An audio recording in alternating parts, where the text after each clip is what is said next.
What's going on, all you wonderful APlusers out there? It is I, Stuart, here once again, giving you guys another review of Kamen Rider Saber, this time talking about episode 3. Really good episode, and I'm excited to break this down for you guys, so let's get right into this. So, much like the previous episode, this episode takes place immediately after the previous episode. Going back into episode 1, that episode ended with Rintaro riding a blue tiger into the shop, and that was kind of the big stinger, and then we didn't really get to know his character until the next episode. Same thing kind of happens here, except for we're introduced to a character called Kento. He was first introduced at the very end of episode 2, but we didn't really know anything about him, including his name, but here we find out his name is Kento, and he is actually good friends with Touma, although Touma has a hard time remembering because they hadn't seen each other since they were children. And also on top of that, we do find out that Touma actually doesn't quite remember things as well as he thinks he does. In Touma's mind, essentially, their childhood, all the strange fantasy type adventures that they went on together were all imaginary. None of it actually happened. But of course, we as the audience know that this wasn't just a fantasy, that all this stuff actually did happen, as we saw in the first episode with that flashback where he was a child and he was trying to rescue a little girl but unfortunately failed. And this is where my theory comes in, that some of his memories might actually be legit repressed memories, because we saw that he failed to save that little girl, and I'm wondering if that guilt just drove him mad and he needed to repress those thoughts, and maybe over time he had dreams about it and decided to write it into a fantasy. Who definitely knows? I'm sure, this is something we're going to find out later on. But nonetheless, Kento definitely does remember all of this stuff. And to him, of course, as we as the audience know, this stuff actually did happen. It wasn't just fantasy. This was all real stuff. We then get kind of a weird transition after this, because we cut to the theme song, and immediately after the theme song, without any, there's a monster attacking the city or anything like that, or just thrusted into the action. There's the monster from the very first episode is back, and he's attacking the city, and Touma and Rintaro are ready to get into battle, ready to take this guy down, but before they can, another Kamen Rider appears, and he takes this thing down like no problem, like it was just easy, like no issue for him at all. This is Kamen Rider Buster. One thing I really want to talk about before I even get into his character is his suit design. I really enjoy it, and I especially love his giant sword that he always carries with him, even when he hasn't transformed into the Kamen Rider yet. One thing that kind of worried me in episode 2 when we saw Kamen Rider Blade's design is that it was very similar to Kamen Rider Saber's, and I was kind of thinking a lot of the Kamen Riders were going to look really similar, so I was worried that because I've heard there's going to be a lot of Kamen Riders in this show, I was worried that by the time we had 5 or 6 Kamen Riders, it was going to get it was going to become a challenge to tell them all apart. But with this guy's design, his suit is so much different from the other two Kamen Riders, where I just don't think that's going to be a problem, hopefully, going forward. But yeah, so great costume design. This guy's name is Ogami, and we find out that he actually has a son as well named Sora, who it's funny, he refers him to himself as it was either the King of Dads or the God of Dads, I don't remember, but at the same time, I gotta question his title that he gives himself, because he also takes his son into a middle of a battlefield, and his mindset about the whole thing is just, whatever, I'm tough, I can protect him from anything. Which, so I wouldn't quite give him Father of the Year for that. We get a really great scene immediately after, though, where the team all regroups back into the bookstore, and immediately Touma is just inspired by the dad and his son to start writing an entire book about this. I really enjoy Touma's character, I gotta say, because me personally, I'm also a writer. During quarantine, I think I've written 4 or 5 different scripts right now, because I just love writing, and there's so many weird things that'll inspire me to write a film or a TV show, and it's always such random things too. It's not always something very consistent, and I can see that in Touma. It's all the things just around him inspire him to write new books and new adventures, and it makes him a character that I can relate to, which is really exciting, because one thing about 01, even though I really enjoyed 01, is that our main character was a billionaire who owned a tech company company that produced the gear, metal, or shoot, what were they called? Metal Gears, right? Sorry, Human Gears. I'm sorry. It's been 3 whole weeks since I've watched 01. I'm already forgetting things.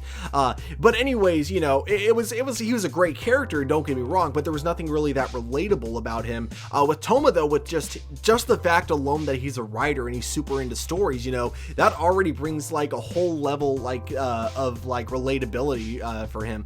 Another thing I kind of find funny about the scene is that you have Touma really expressing himself as a writer.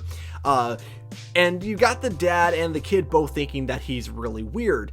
Meanwhile, while you have this, you have his friend, and she's super like just all over the place. I gotta say, you know, she's super energetic, super hyper. And no one's really calling her weird. Everyone's just like, whatever, she's normal though. I found that really kind of funny. I don't know why. Just, you know, I find it weird that they consider Touma weird, but not his friend, even though she's clearly a lot weirder than he is, to my opinion. But, you know, that's just my opinion there. I don't know. So we then cut to our villain of the week, and our villain of the week actually does something different than the previous two. So before, it's always been like a book appears in the middle of the city and it swallows like an entire block of the city into this fantasy world, and our heroes have to defeat the monster in order to return the city back into the city itself and get, you know, put the fantasy back into the fantasy world essentially. This monster does something different. He basically just teleports a bunch of Wonder Ride books into the city for random civilians to just stumble across, and if they happen to open up one of these books, boom, they get teleported into the fantasy world. And guys, I'm gonna be straight with you. If I was one of these people just walking around in the city minding my own business and I saw one of these things just fall on the ground, I think my first instinct would be to pick it up and open it to see what it was, because there's something very intriguing looking about the Wonder Ride books, you know, especially with the plastic design around it. I would have been intrigued by that. I would have been one of the victims to suddenly open it up and then get teleported into this fantasy-like dimension. And it's good to know I'm not the only one, because unfortunately our first victim was Sora, who is, of course, like I mentioned earlier, Ogami's son. So he's the first one the first one that we see as an audience to open up the book and then suddenly get teleported into the fantasy world. Meanwhile, at the North Pole, with Ogami not knowing that his son has just been teleported to the fantasy world, we get some exposition from him expressing that he is really disappointed that the Sword of Flames chose Touma. He says that he doesn't think Touma is fit to be a Kamen Rider simply because he is too weird. To that I say, let's look back on the first episode when this monster was attacking the city. Everyone was running away and Touma was the one to stand up to it before he even became a Kamen Rider. Not to mention, lifted a sword that was completely engulfed in flames. Clearly these flames were not just there for show, because Touma was clearly in pain as he was lifting this sword. So you know, I'm definitely gonna have to disagree with this guy. Even before Touma transforms into the Kamen Rider, he's shown that he has quite a bit of courage. So, you know, I am gonna have to disagree with you, Ogami. I know we're all entitled to our opinions, but personally I can totally see how Touma would be chosen by the Sword of Flames to be a Kamen Rider. But the members do continue to talk about this, and they speculate that because Touma was in the battlefield 15 years ago, they think that that might have something to do with why the book chose him. Also, something really weird in this episode too is that we get another new character, but we are never really told who he is. We don't really get much of an introduction to him. He's just there as one of the people of the Swords of Logos.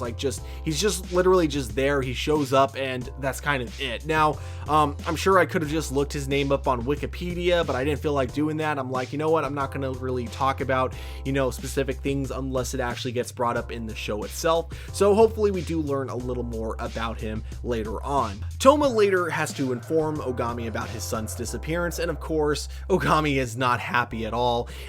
He definitely expresses a lot of anger about this and wants to go and rescue his son on his own, but of course, Touma and Rintaro want to go with him, and he just, is kind of whatever about it. It's pretty much just kind of like, you do what you want, I'm going after my son, I'm doing it on my own, if you guys follow me, whatever. So when they arrive in the fantasy world, he just goes out on his own, and it leaves Touma and Rintaro to fight the monster of the week. Meanwhile, we cut back to the North Pole once again, where we get Kento expressing a little bit of guilt along with a little bit of relief. His guilt is over what happened 15 years ago. We don't really get full details on what it was that happens, we just know that he feels really guilty about it. He also has a little bit of relief of Touma forgetting everything that happened, especially because we do find out that earlier in the episode, one of the things he's forgotten about was the girl that he forgot to save. And, one thing that doesn't necessarily get directly stated in this episode, but it's kind of obvious, is that there's a bit of relief that, that Kento feels for Touma, that Touma doesn't have to live with that guilt anymore, essentially. But we also get a really interesting line from Sophia as the two of them are talking. Sophia does assure Kento that he has nothing to really feel guilty about. He did his job like everyone else. And as for Caliber, despite his relation with Caliber, he didn't do anything wrong. This was interesting because they never specify exactly what his relationship with Caliber is. They literally cut it off like mid-sentence where she's like, you shouldn't blame yourself for Caliber even though he is and then we cut to the next scene. So we know that there's some sort of relationship there, but whether it's like a Luke Skywalker thing or Luke Skywalker Darth Vader thing where it's like, I am your father, or if it's like a brother thing, we're not quite sure about it, but we do cut immediately to Caliber, and then we cut back to the fight, and it's a really fun fight, not gonna lie, but you'll probably be hearing me say that probably another 42 times after this review, not gonna lie, because Kamen Rider knows how to do fight scenes, of course. The thing with this monster though is that even though Touma and Rintaro are clearly more skilled than it, this monster has like a weird thing going for it where it's so slimy and so slippery that anytime they try to strike it with their swords just constantly end up slipping off. They try to mix and mash different power-ups, and then finally they're able to get this monster down. I personally think the two of them could have taken him on if the fight kept going, but of course the fight gets interrupted by Ogami, who has to be the show-off of the episode, and he has to do that amazing finishing move that we already saw him do before, and of course he does it all while not looking back at the explosion, like in most Kamen Rider TV shows in general, or just action shows in general. So we then get one last scene where essentially nothing happens though after the monster is destroyed. Normally in episode 1 and 2, once the monster of the week is destroyed, everything goes back to normal, but not this time. Ogami's son is still missing, and we can only assume that the other people who may have opened up the Wonder Ride books all around the world have also still remained missing. We don't know what's going on here, and this was where I actually was really confused, because then we cut back to the narrator saying, oh, how are they going to get out of this one, or something like that. I was thinking what was going to happen here is that the narrator was going to be a little more involved, or maybe he was just going to kind of be like, giving his input like halfway through the episode. But no, the episode just ends there. And I was like really surprised. I guess I was having so much fun with this episode, I didn't realize it had already been 20 minutes, because I was thinking that we were only like 10-12 minutes in when this episode ended. But unfortunately, this was the end of the episode. So now Now we have to wait an entire week before we can actually get the answers as to why no one's come back into the city, and whether or not there's another monster they have to face. I guess we'll have to wait till next week to find out. But guys, I think this was a really good episode overall. I really enjoyed the action. I love the world building that they've been doing in this series, and I also just really like Touma as a character. I love these other Kamen Riders that we're slowly been introduced to. I think if I had one gripe besides the fact that it just ended so abruptly, I think my other gripe had to do with Kento, and not because I didn't like his character or anything like that. It was more just I was under the assumption that this episode was going to be kind of a mostly Kento focused episode because we were introduced to him in the previous episode. Normally the way these things go is we're introduced to a character at the end of an episode that usually implies that we're going to learn about that character in the next episode. So it was really weird to be introduced introduced to him, but then suddenly have a completely different character be the main focus of the episode. I do hope that we learn a little bit more about Kento going forward, and I'm sure we will. We got probably 42 more episodes, I'm assuming, so I'm sure we'll learn a lot more about him going forward. I was just really hoping we'd learn about it now. I'm also curious to learn more about his relationship with Touma, and why it is that Touma actually has forgotten everything, which of course answers I'm sure we're going to be getting sometime soon, or if not soon, by the end of the show, of course. But yeah, overall this was a really fun episode, probably the best episode we've gotten so far, but at the end of the day, those are just my A+ opinions. We here at A+ Opinions always want to know what you guys think, so definitely let me know in the comments below what you guys thought of the episode. I do actually read your guys' comments, I promise. I really love a lot of your guys' inputs of these episodes. It definitely helps me also kind of have a bigger perspective of Kamen Rider overall, because again, I'm kind of new to the Kamen Rider franchise, so the more opinions on Kamen Rider I hear, like whether or not it's for this season or other seasons, the more of a perspective it really gives me of the series overall. But guys, definitely hit that like button, subscribe to our channel, but above all, remember to keep it A+.